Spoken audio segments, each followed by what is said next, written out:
Hi everyone, today I'm going to be colouring in these. This is from Johanna Basford's Worlds of Wonder. I'm going to be using my Faber-Castell Polychromos. Now I realise that not everyone knows what these are. I have seen that people say they're lychees, but I'm actually going to colour them as gooseberries. That's not to say they aren't lychees. I don't know much about lychees, to be honest. They don't grow in the UK. So I'm assuming that Johanna has drawn something from the UK and these are gooseberries, and I used to grow gooseberries, not grow gooseberries at all. I used to eat gooseberries in my grand's garden, so that's why I want to do them as gooseberries. So I hope that's okay with everybody. Now gooseberries are a sort of yellowy green, quite pale, so I'm going to start with the May green and just give them a little green layer to start with. I'm just trying to get it quite even. So I remember my gran used to pick these off the bush in her garden and give them to me to eat just raw, and they are sour, so sour, but I used to have fun eating them with her, and my mum always said that I shouldn't eat them. I'm going to go over with a light yellow glaze because she said I would get a tummy ache because they were so sour. So I think I used to like the naughtiness of eating them because my mum had said I shouldn't, and my gran used to give them to me anyway. And it was just a good fun little memory, my gran's garden. Okay, now there's a lot of yellow there. Now I want to add some sort of shadow and shade and shape. Of course, all the S's. So I'm going to go back to my May green and add a little bit more colour. So we're going to go underneath first for shadow.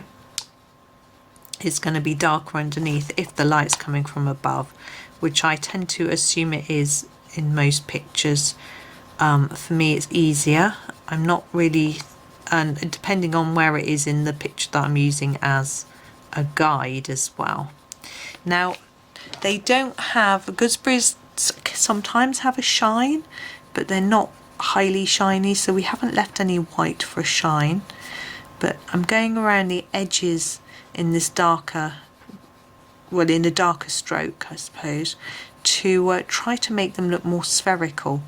I find if you shade around the edges of a circle, it makes it look more spherical rather than flat. So that's the reasoning behind that. Now on a gooseberry, these lines are actually white or paler than the gooseberry itself.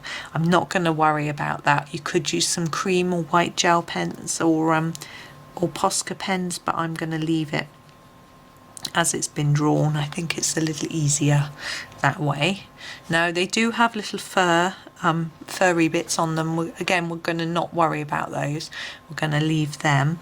I am going to go back with my yellow and just go back over a little bit, again with the light yellow glaze, putting more on the edge, just layering it up in the amount that we'd done before. So more here and a bit less as we come into the middle, just to blend that green in and to add a little paler colour to try and make it look a little bit more like its actual colour. Now it's on a twig. Now this twig is twig colour, so it's not it isn't just I don't know what I'm saying.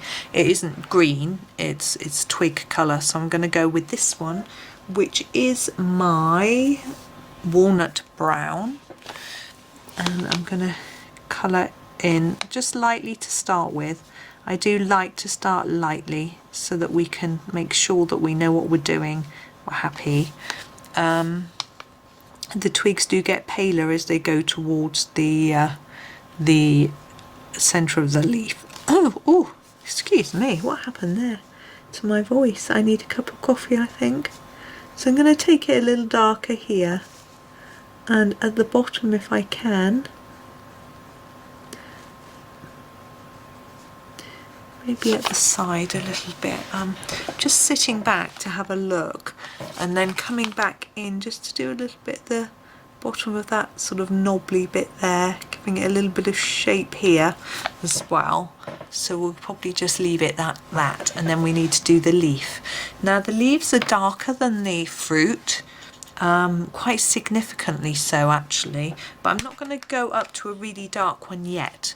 I'm going to go in with my earth green yellowish and do a layer of that to start with, and then use the darker colour for some extra touches rather than going straight in with the dark one.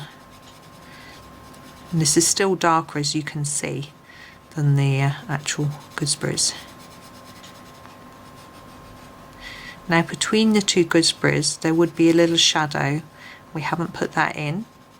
I'm going to put that in with my darker green. So you see I've done that quite evenly, and I'm going to use the chromium green opaque, and I'm going to start by popping in this shadow here. I'm just really going to go over Johanna's black line and just extend that out slightly, particularly down there. There we go. And we'll want to do the same here on the leaf so it doesn't look odd.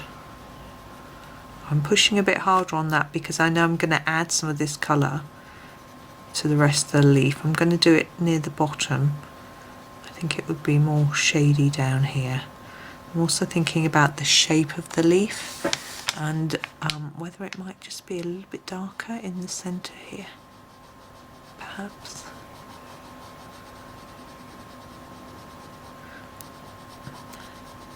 Just maybe it would be curled inwards slightly. They're actually, the leaves vary depending on the picture that I look at actually. Some of them are really dark, and actually some gooseberries are purple and some are pinkish, so it can be a little confusing. So you can choose a colour that you like, or obviously something completely different. I'm just going to add a little bit of colour between these bits of the leaves, just to make it possibly, hopefully, look like they're a little bit wrinkled up, because that's how they are. They're not, it's not straight. There, just a little bit down here again.